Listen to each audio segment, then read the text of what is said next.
a classe trabalhadora, ela é LGBT. A classe trabalhadora é negra. A classe trabalhadora, ela é feminina.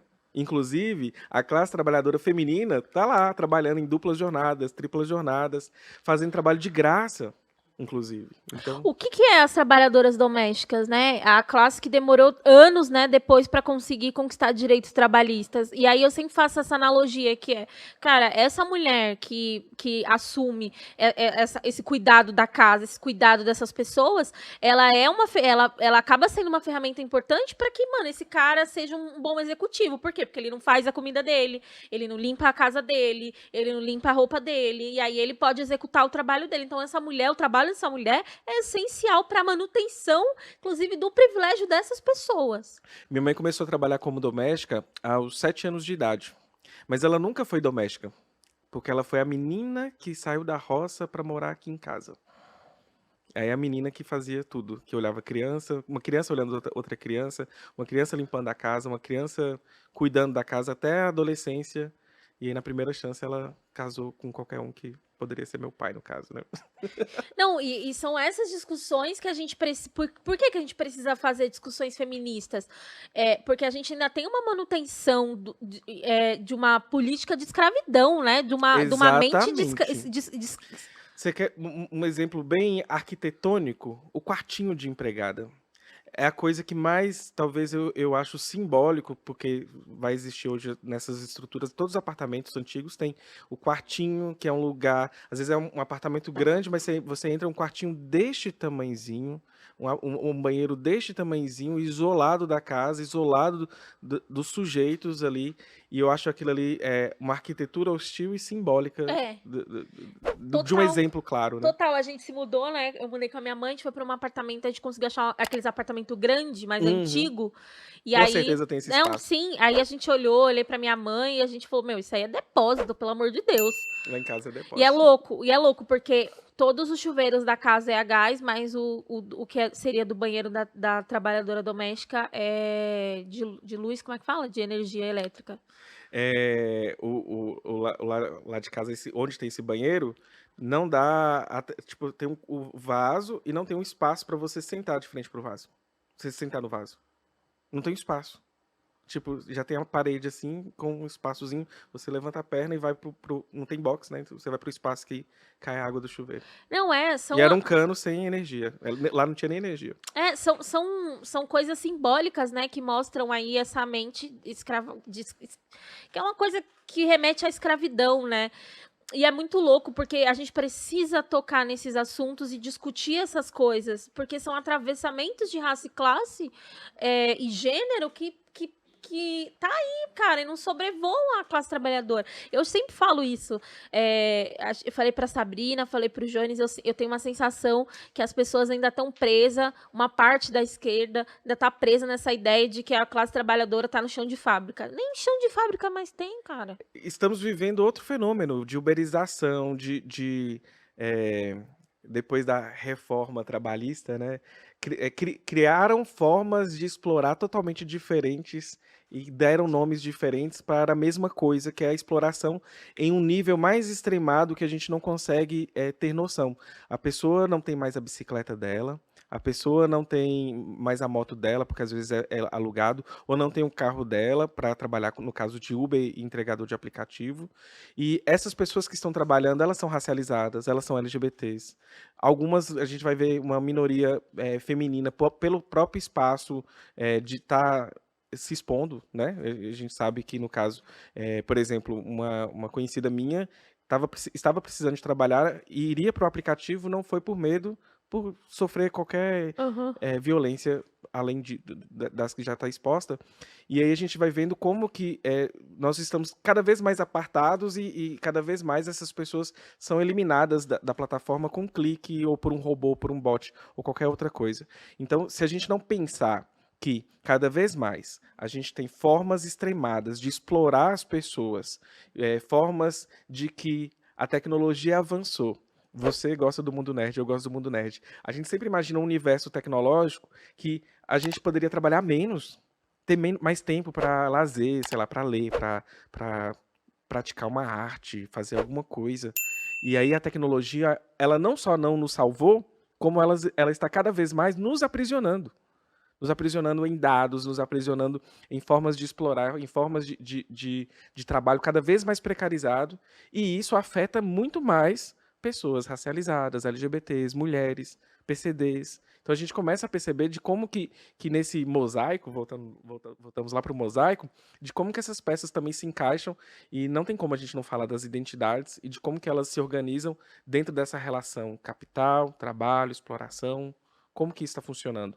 E cadê aquele velho chão de fábrica? Ele está sendo transportado para outras formas, inclusive formas que que fica difícil das pessoas se organizarem.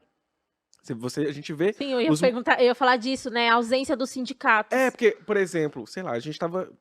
Pode falar palavrão aqui? Pode, A gente tá, caralho. a gente tá puto com o patrão, sei lá, vai tomar um cafezinho, rola fofoca, encontrar tal hora, as coisas vão se articulavam mais fáceis. Agora, se a gente tem um trabalhador apartado, inclusive fisicamente, a gente começa a ver como que fica difícil de organizar estes trabalhadores. A gente vê o trabalho que o Galo lá faz, por exemplo, Aham. que meio que utiliza a rede social e também a base e vai movimentando e retroalimentando de um lado para o outro para funcionar ali, né? E não é só o Galo. E a gente vê que outras lideranças também estão emergindo. E são novas formas de explorar, então tem que criar novas formas de contra-atacar a exploração. Nossa, essa coisa de novas lideranças emergindo, de novo, a gente vai voltar. Eu acho que porque eu comecei na militância muito cedo, né? 2013, né? Relativamente muito cedo, né? Tinha 17 anos e tal. Inclusive, fui presa um dia antes do meu aniversário. Eu lembro o dia que você foi presa. O dia antes do meu aniversário, que eu era adolescente. Você tava com. Na época você tava com cabelo rosa? Não, isso aí foi aquelas que foi presa várias vezes. A produção olhando pra minha cara.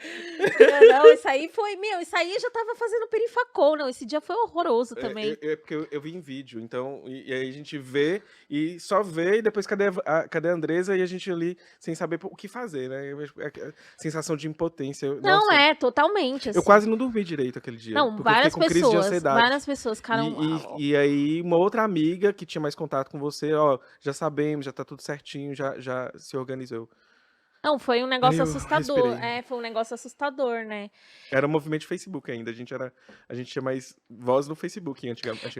Cara, essas então, essa coisa que eu ia trazer de tipo, de ter tido contato com 2013 e entender como 2013 foi muito importante para minha formação política, porque depois eu fiquei 4 anos no MPL, recebendo formação política, e eu tive a sorte de ir para um movimento social que sempre esteve conectado com outros movimentos. Então, para mim, era normal, tipo, estar um dia fazendo uma ação de travar a rua com os indígenas, que inclusive é importante, a gente pode até falar sobre isso, que quando a gente fica, que a gente tá fudido, porque assim, essa galera tá fazendo travamento de rua, que é um instrumento de luta político importante. A gente não é contra o travamento de luta, a gente é contra usar esses instrumentos para praticar fascismo, entendeu? E contra a democracia, que já é frágil. Nem sabemos se é uma democracia mesmo. Democracia para quem, né? Que é isso ainda, muito se fala, nossa, a gente vai entrando num vortex. Mas vamos lá, aqui. já sei onde você tá indo, o ponto lá do furacão tá guardado. A gente fala dessas novas lideranças, é importante entender esses instrumentos da internet, porque é isso, ele vai servir para trazer um MBL da vida, um Kim Kataguiri, mas ao mesmo tempo ele vai trazer um Galo, que é uma figura importante, que vai usar desses instrumentos, WhatsApp, vídeo, mensagem, que vai articular essa classe trabalhadora que o patrão, a figura do patrão nem existe, né? Ela tá ali orbitando, punindo, vigiando, tirando a plataforma, inclusive, fechando portas para essas pessoas, e aí fica difícil da gente se organizar. E você falando de se organizar com movimentos e de como que isso é importante. Cara, isso é um baita, um puta aprendizado pra gente, assim, da vida, quando a gente começa a se organizar, a entender a pauta e de como articular o ódio. Eu sei que viemos aí de muitos anos complicados, mas eu acho que para 2023, ou para agora, você que está ouvindo agora, articule o seu ódio. Fala aqui para essa câmera. Você que está me ouvindo, eu quero para você agora que brote do fundo do seu coração um ódio imanente contra tudo que tá aí, mas não igual o Jair. Contra tudo que está aí em termos de exploração das nossas identidades, da nossa força de trabalho, e direcione o seu ódio. Porque o que que acontece? A gente tem muito ódio e esse ódio se explode nas redes e às vezes até de forma caótica. Quando a gente está se organizando, parece que você pega o seu ódio e faz, sei lá, uma genkidama, sabe? E Aham. vai juntando todo o seu ódio e canaliza, e aquilo ali tem instrumentalização positiva para a luta. Então, quer seja o que você. Qualquer movimento, gente, até uma associação de bairro, a gente precisa se organizar e não precisa também falar, ah, mas agora, nesse momento da minha vida. Não estou falando que você deve agora largar tudo e correr. Não. Dentro do seu tempo, conforme as suas necessidades, conforme a sua realidade, é sempre interessante você conhecer, pelo menos. Ou vai lá, dá um rolê de vez em quando com o pessoal do movimento, vai, troca relações com essas pessoas e começa, inclusive, a, de certa forma, ver como que você pode se encaixar, sabe? E aí você vai ter um ódio canalizado, porque a gente está precisando de muito ódio, porque, igual a gente estava falando da democracia fraca. A democracia é tão fraca que nunca foi a gente nunca soube para quem ela necessariamente. A gente sabe, mas a gente, usando de uma metáfora, a gente sabe que ela é para um grupo específico de pessoas. E aí agora nós temos um sistema que construiu, sei lá, tijolinhos e destruiu tudo. E não destruiu só o tijolo, destruiu a base. Então, vai precisar de muito trabalho, vai precisar de muita coisa para a gente poder reconstruir o mínimo. Aham. E ainda vai ser muito difícil.